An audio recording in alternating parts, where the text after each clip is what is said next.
My father built the room beneath our house before I was born. That is what my mother used to tell people. Whenever someone asked why our basement door had 3 locks, or why there's a deadbolt on the outside instead of the inside, she would laugh like it was a family joke. Harold was paranoid, she would say. He thought the world was ending every other Tuesday. Then she would change the subject. Nobody ever saw the room. Not my friends. Not the repairman. Not even my aunt, who practically lived with us for 2 years after my father died. The basement itself was normal enough. Concrete floor, old water heater, shelves lined with canned food that had expired before I was old enough to read the labels.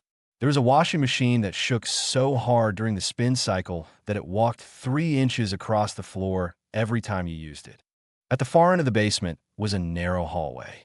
The hallway had one light bulb hanging from chain. At the end of that hallway was the door. Heavy wood, no handle on the outside, 3 locks, one deadbolt, a chain, and a square metal plate bolted over the bottom half, as if somebody had once tried to kick through it. I was not allowed near it. That rule existed before I had memories. My mother never had to explain it. She just gave me the look whenever I got too close. Her face would go blank and cold. Not angry. Worse than angry. Serious. When I was 7, I asked what was in the room. She said, nothing. When I was 8, I asked why it needed so many locks. She said, because some things are safer when they stay where they belong. When I was 9, I put my ear against the door. I heard someone breathing. I ran upstairs so fast I fell and broke my wrist. My mother told the doctor I slipped on wet leaves. After that, she started locking the basement door too. Not the room door, the entire basement. My father died when I was 12. The official story was a heart attack. He was found in his truck at the edge of Miller's Quarry with the engine still running, his hands curled around the steering wheel. My mother said he had been under a lot of stress. He had not slept well in years. He had a weak heart, apparently. I remember sitting in the front row at his funeral, watching her cry. She cried beautifully. That is the first thing I remember thinking. Not that she was sad. Not that my father was gone. That she looked beautiful when she cried. Her face was pale. Her mascara ran in perfect black lines beneath her eyes. Every few minutes, she would press a handkerchief to her mouth and make a small, broken sound. People came up to her one after another, hugging her, touching her shoulder, telling her they were sorry. She accepted every word. Then, when nobody was looking, she stared at the coffin like she hated him. At the time, I thought grief made people strange. I know better now. A week after the funeral, I woke up at 3 in the morning because I heard someone singing. It was a woman's voice. Soft, hoarse, almost too quiet to hear. The sound came from below the house. I lay in bed for a long time, staring at the ceiling. The singing stopped. Then there was a knock. Not at my bedroom door. Underneath me. 3 slow knocks from somewhere below the floorboards. I pulled the blankets over my head and stayed there until the sun came up. The next morning, my mother looked exhausted. She had a bruise on her cheek, yellowing around the edges. Her left hand was wrapped in gauze. What happened? I asked. She looked at me for a long time. Then she smiled. Your father had an accident, she said. He's dead. I know, she said. That was the first time I felt afraid of her. Not scared in the way children are scared of shadows or thunder. Afraid in the way animals are afraid. The kind that makes your body understand something before your mind can name it. For the next 6 years, I did everything I could to avoid the basement. I grew up. I got friends. I got a job at a grocery store. I started staying out late. I told people my mother was strict, which was true, but not in the way they thought. She did not care where I went. She did not care if I drank, skipped school, or came home after midnight. She only cared that I never went downstairs. Sometimes I would come home and see her sitting at the kitchen table, completely still, listening. One hand would rest on the table.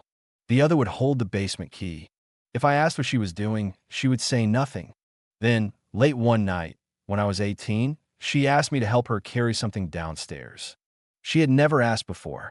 She stood in the kitchen wearing her bathrobe and slippers. Her hair was wet. Her face looked gray beneath the fluorescent light. At her feet was a black garbage bag, tied shut with a thick yellow extension cord. It was large. Too large. I stared at it for a few seconds before I could speak. What is that? Trash, she said. It looks heavy. It is. I did not move. She looked at me. The room became very quiet. You're 18 now, she said. You want to be treated like an adult? Help me. The bag moved. Just once. A small movement from inside. My mother saw my face change. Then she sighed. I told you, she said, some things are safer when they stay where they belong. I wish I could tell you I called the police. I wish I could tell you I ran out the front door and never came back. But fear does strange things when it has lived with you for years. It does not always make you brave. Most of the time, it makes you obedient. I grabbed one end of the bag. My mother took the other. We carried it down the basement stairs. Every step made the thing inside shift against the plastic. There was no screaming, no begging, just wet, shallow breathing. At the bottom of the stairs, my mother unlocked the hallway door. Then she unlocked the first lock on the room, then the second, then the deadbolt, then the chain. The last lock was different from the others. It was old brass, almost black with age. She held the key in front of it for a moment. You will not ask questions, she said. I nodded. You will not look inside. I nodded again. And whatever you hear tonight, you will not come downstairs. I wanted to say yes. Instead, I asked, what's in there? Her face changed. Not angry, not frightened, disappointed. You are, she said. Then she opened the door. The smell hit first. Rotting meat, mold, bleach, something metallic and sweet underneath it all. I gagged and turned away. Behind the door, I heard chains dragging across the concrete. Then a woman laughed. It was not a happy laugh. It was the kind of laugh that happens when someone has cried so much that their body does not know what sound to make anymore. My mother pulled the bag through the doorway. I saw only a sliver of the room before she slammed the door shut. Concrete walls, a bare bulb swinging from the ceiling, a mattress on the floor, and in the corner, a woman sitting with her back against the wall. Her hair hung over her face. Her ankles were chained to a metal pipe bolted into the floor. Her bare feet were covered in dirt and dry blood. The door slammed. One lock clicked, then another, then another. The woman inside began to scream. I stood in the hallway, frozen. My mother turned toward me. Her eyes were wet. You think I enjoy this? She asked. I cannot answer. She made me do it. What? The woman in there. She made me do it. My mother stepped closer. She came here. She ruined everything. She ruined your father. She ruined this family. She lied to him. She lied to me. She lied to you. Her voice shook. She is sick. I looked at the door. The screaming had stopped. Now, there was only a soft scratching sound. Fingernails against wood.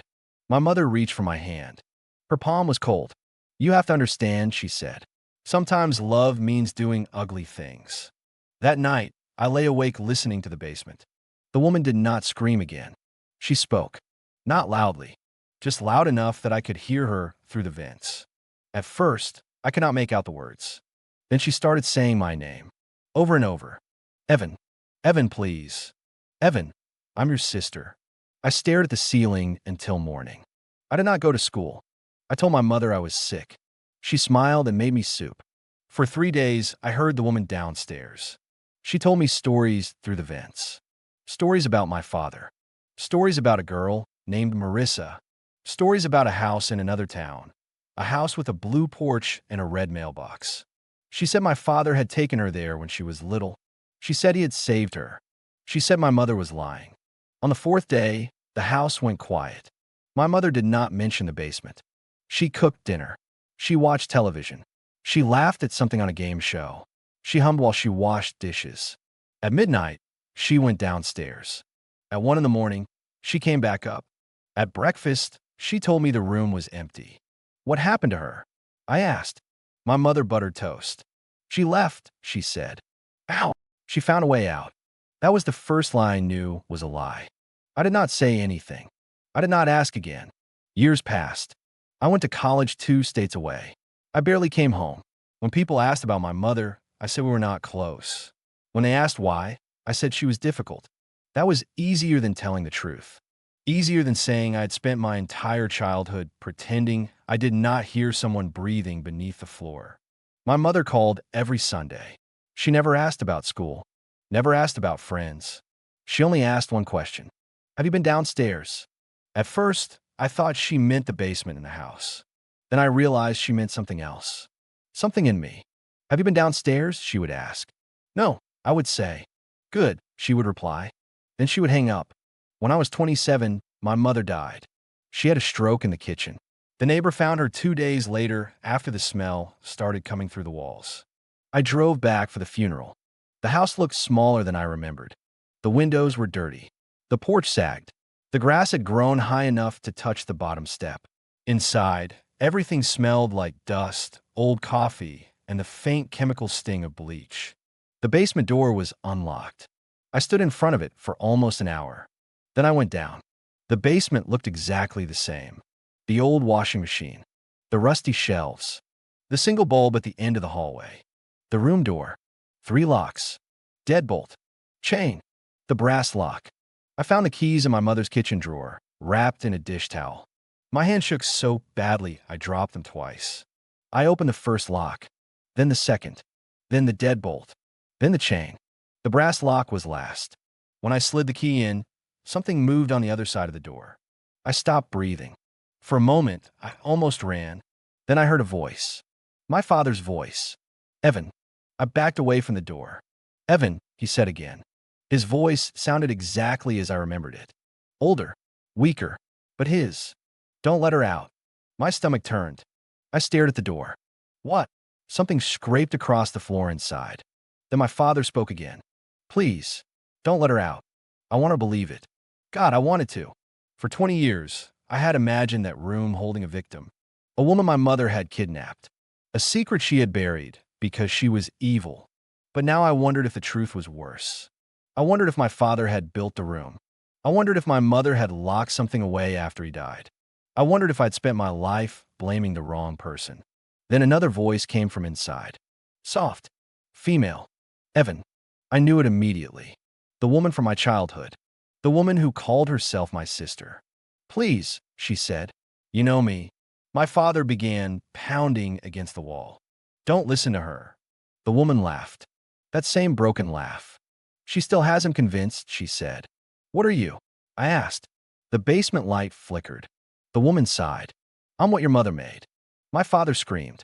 Not words. Just one long, animal sound from the other side of the door. Then something hit the door hard enough to make the frame shake. Once. Twice. 3 times. The brass lock bent. I stumbled backward. Evan, my father shouted. She is not your sister. The woman began to cry. I am, she whispered.